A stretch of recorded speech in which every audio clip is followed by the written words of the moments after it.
The Panthers and the Cardinals, Arizona holds on to win this one 27-22, even though the Panthers had a chance there at the end. The top 5 graded players that we had for the Arizona Cardinals, tight end Elijah Higgins at the very top of the list with a 90.4. Edge rusher Zaven Collins, a 78.0. Defensive tackle Calais Campbell. Man, what a player, man. He's going to play till he's 60. He's unbelievable. 77.0. Edge rusher Baron Browning, number 4 on the list with a 73.9. Wide receiver Michael Wilson at 73.0. And then Kyler Murray in this one, an 81.4. On the other side of things, defensive tackle Derek Brown. Good to see him at the very top of the list there for the Panthers with a 90.3. Offensive tackle Taylor Moton with a 74.6. Tight end Tommy Tremble, a 70.4. Tetero McMillan, their wide receiver 1, with a 69.0. Linebacker Trevin Wallace, a 64.9. And then Bryce Young in this game. I think Panthers fans want this to be a 0.0. It's not. It's a 56.4 for Bryce Young here. And, I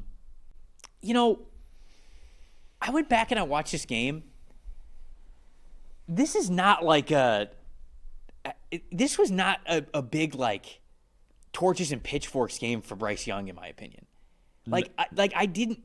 Did he play great? No, but I just don't think Carolina's offense as a whole is there. This is the problem. Yeah, I'm with that. And it's not, but I just want to say, it's not all Bryce. No. Bryce wasn't catastrophic in this game. He had the fumble, okay,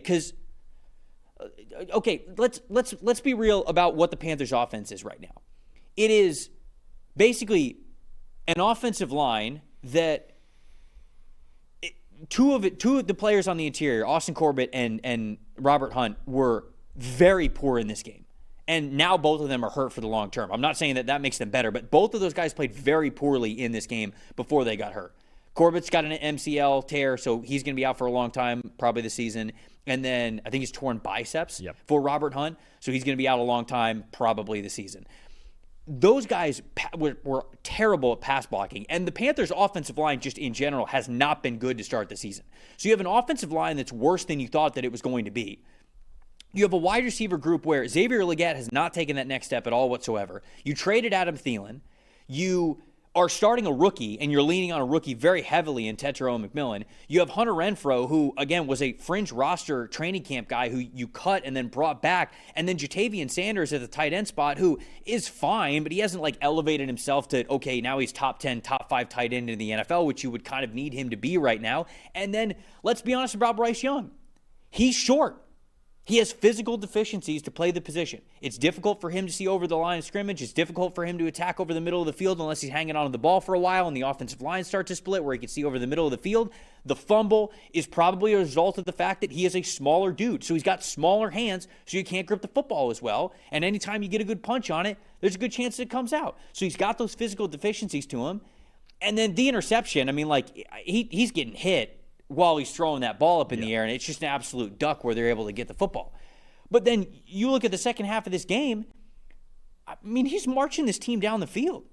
He wasn't perfect, but Bryce Young was not we got to run this guy out of town, the big issue here. It's a whole Carolina offensive side of the football issue, but after watching this, I came away way less oh man, they have a big Bryce Young problem. He's the major issue here. I did not feel that way at all when I rewatched this game. No, it's actually more concerning to me for their team in this season that is the case, if that makes sense. Because you just mentioned it. You have 2 starting offensive linemen now out long term, and Cade Mays at center should be okay, but I'm not really sure how they're going to replace. It's going to be Chandler Zavala at right guard, which is not great.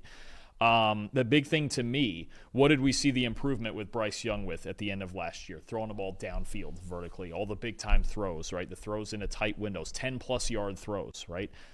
This year, what you're seeing, and yes, because they've been behind early in both of their games, he has the most dropbacks. But he also has the most dropbacks against zone coverage. And what teams are realizing now, maybe we're the ones who said it too often in the last 6 months, is, just like I just said with Bo Nix, put the cap on it, make him beat you underneath. Over and over.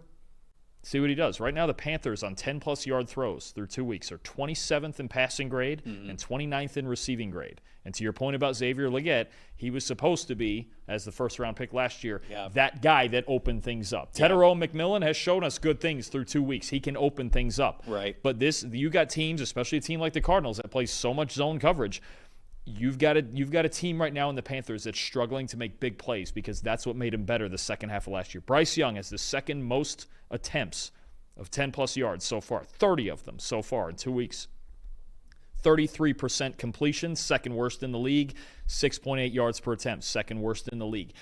Right now, if you're playing the Panthers, you want to go ahead and run the ball? Go ahead and run the ball. They only ran for 2.5 yards a carry in this game. Right. Yeah, that's also been a major issue You want to dink and dunk when you don't really have any after the catch threat?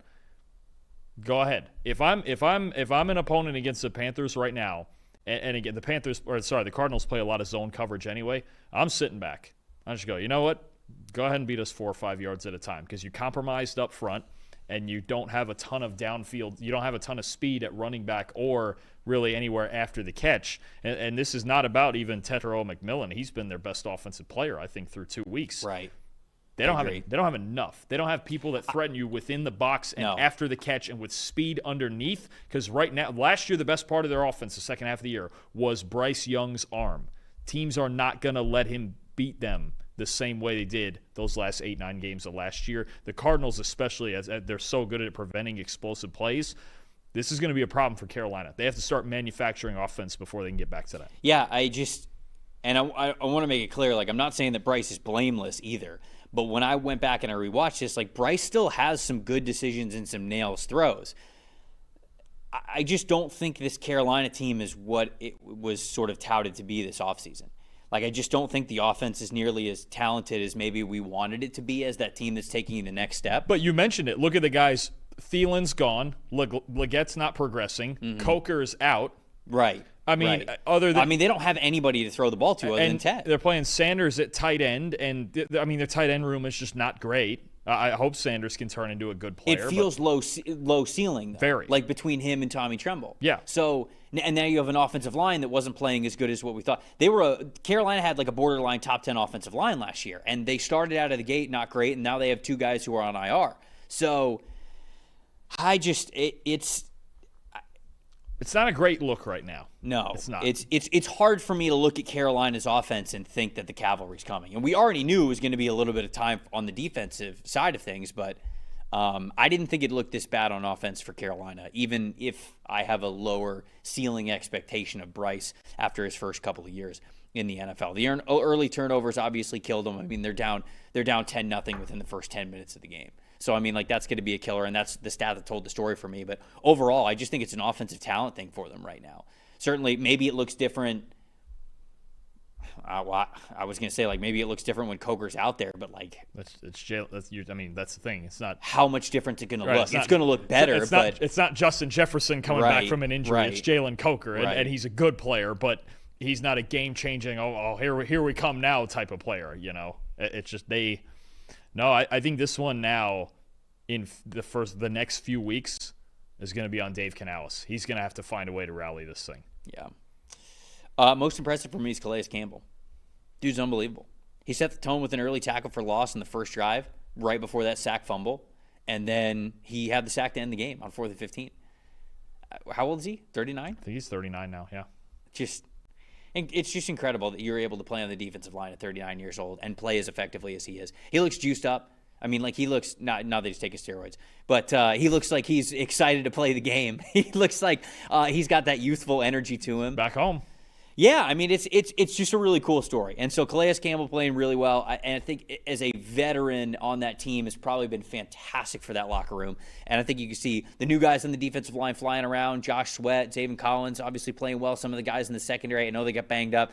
Sucked watching Garrett Williams get banged up there at the end of the game. But like Will Johnson seems like he's playing better. The guys in the safety level look like they're playing better. And just feels like a defense that's pretty on fire, despite giving up a lot of yards and some points in the second half. I think a lot of people in the comments are saying like, oh, it was garbage time. I don't know if I'd totally call it like garbage time stuff with the Carolina Panthers and their stats. I would give them a little bit more credit. Not when they got an onside kick and they had a shot in a 5-point game. That's what I'm saying. Like it wasn't. It's not like I'm not totally writing off like, oh, the Cardinals gave up there. Like Carolina had some good plays down the stretch in that second half. They really did. So I'm not totally taking it away from them. But overall, I do like how the Cardinals have been playing on the defensive side of things. Most disappointing to me, before I turn it over to you, Panthers linebackers. Roseboom, 38.1 defensive grade, 38.5 coverage grade.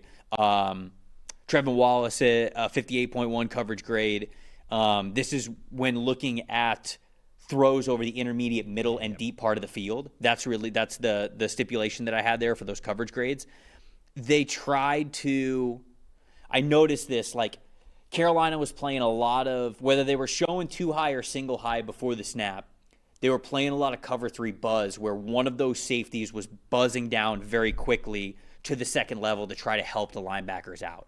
And there were times when Petzing, the offensive coordinator, and Murray were realizing this, and they were able to attack it by just attacking vertically in the area where one of those safeties was no longer occupying. So normally, it could have been something as simple as like a Mills concept or a Yankee concept where you're forcing the safety to sort of make a decision on the deep or the underneath defender, and to help out the linebackers. A lot of times they were coming down in that robber roll, and so then Kyler was just hitting it right over the top or right up the seam where they currently were, which they're no longer occupying. So I thought it was a good offensive game plan from Petzing and Kyler Murray, because they were able to recognize what Ejiro Evero wanted to do on the defensive side of the football to try to help out their linebackers, and how much it feels like they struggled last year and even at the beginning of this year, last week as well.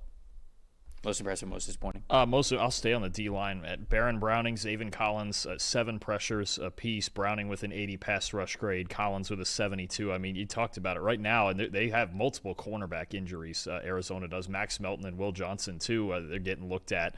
But this defensive line, we saw it this offseason. Jonathan Gannon wanted to make it the heartbeat of this team, and in this game, they were just that. And then the most disappointing is just the Panthers, Robert Hunt and Austin Corbett at the end. Neither one of them graded well, and now you look at them both being out long-term and missing 2 starters on that offensive line. That's concerning.